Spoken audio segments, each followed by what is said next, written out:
This is the EBycco EB7Pro dual-motor e-bike, and my first minutes with it were a mix of wow and wait a second.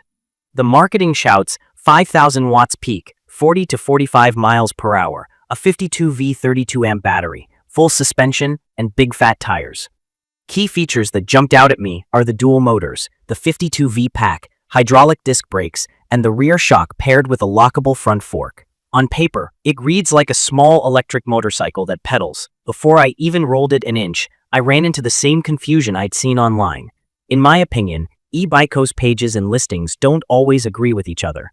I found mentions of 5,000 watt peak in one place and 3,000 watt peak in another. I also saw batteries listed as 52V 32 amp hour, 52V 30 amp hour Samsung, and 52V 23 amp hour. Some pages talk about a 24-inch model, others a 26-inch. That's not just messy marketing. It makes it hard for a buyer to know exactly what they're getting. From my experience, that kind of inconsistency often bleeds into the product itself. Assembly is where my eyebrows really went up.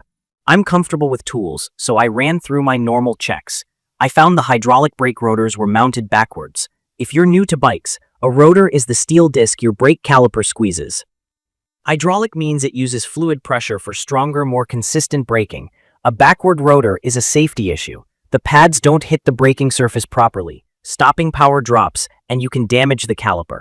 I pulled both wheels, flipped the rotors, retorqued the bolts, realigned the calipers, and bedded in the pads. While I was there, I checked every fastener I could find. Several were under-torqued, and one was already working loose. None of that is fun to discover on day one. Once I fixed the safety stuff, the ride answered a different question. Does it deliver on power? Yes. With both hub motors engaged, the EB7Pro jumps forward in a way that made me blurt out loud. PAS, or pedal assist, means the bike gives you motor power when you turn the cranks. There are 5 assist levels, and there's also a thumb throttle if you don't want to pedal. In PAS 5 and on throttle, I repeatedly saw speeds in the low to mid-40s mph on flat ground. I've seen claims of more, but my steady real-world numbers were 40 to 45 mph once it winds up. Torque is listed at around 200 Newton meters. Translated, that's the twisting force the motors use to climb. Steep hills that usually make e-bikes bog down were just a twist-and-go situation here. It takes going uphill and makes it easy handling. Feels like what it is. A heavy, long, full suspension rig with 4-inch wide tires. Mine weighs about 81 pounds with the battery, and you feel that heft under you. The upside is stability. Potholes and broken pavement that would rattle you on a normal bike get muted.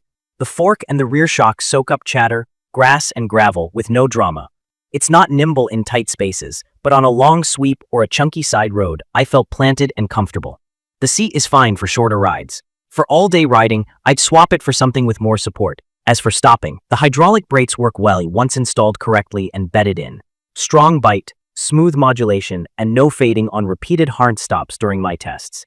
It's a fast, heavy machine, so having braking that inspires trust matters more here than on a typical e-bike. Let's talk battery in plain language. 52 volts is the system voltage. 32 amps is the capacity. So 52 times 32 equals 1,664 watt-hours, which is basically the size of the gas tank. I've seen other spec sheets list 1,560 watt-hours, which adds to the confusion. From my experience, range claims on any e-bike assume the lightest rider, lowest assist, and ideal conditions. I wanted a no-excuses number. I ran a throttle-only ride at a steady 20 miles per hour in PAS 3, no pedaling, and got 30.7 miles with a bit left. For a dual-motor 80-plus pound bike, that's solid. If you run single-motor mode or actually pedal in lower PAS, you can stretch it much farther. The battery is removable and lockable, and the BMS, battery management system, adds protection against overcharging or shorting. That's important for safety and pack longevity. There's also a 7-speed derailleur. It shifts fine, but at 40 miles per hour, you're spinning out unless you change gearing. For city speeds and trails, the gears help smooth the cadence with PAS. I appreciate that the display lets you adjust speed limits. You can set it up to behave like a Class 1, Class 2, or Class 3 e-bike. For anyone new, Class 1 is pedal assist up to 20 miles per hour. Class 2 adds throttle to 20 miles per hour, and Class 3 is pedal assist up to 28 miles per hour. Out of the box, with both motors unleashed, this can go well beyond those limits. In my opinion, if you plan to ride public roads or bike paths in the US, lock it down to legal settings, and read your local rules. At full tilt, you're in moped territory in many places. Now about the power claims. I can't bench test controllers here, but I did look at the amps displayed and compared the feel to other bikes I've tested. From my experience, the acceleration is absolutely real, the hill climbing is the best part, and the top speed behavior matches that 40 to 45 mile per hour range on flat ground with some runway. Whether it truly hits the advertised peak watt figure is less important to me than what it does on pavement and dirt, and in that regard, it delivers the adrenaline.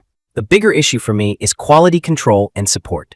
I had critical assembly mistakes and loose hardware on day one. I've also seen welds on the rear rack that look a bit rough. Little things like these add up when you're moving this fast. It's not the sort of bike I'd hand to a new rider or someone who doesn't own tools. I'd recommend this for mechanically minded riders who enjoy tuning, checking torque, and doing their own service. If you expect a dealer-level handoff and warranty experience, manage your expectations. I reached out about the rotor situation and loose bolts and didn't get anything helpful back. Who is this for?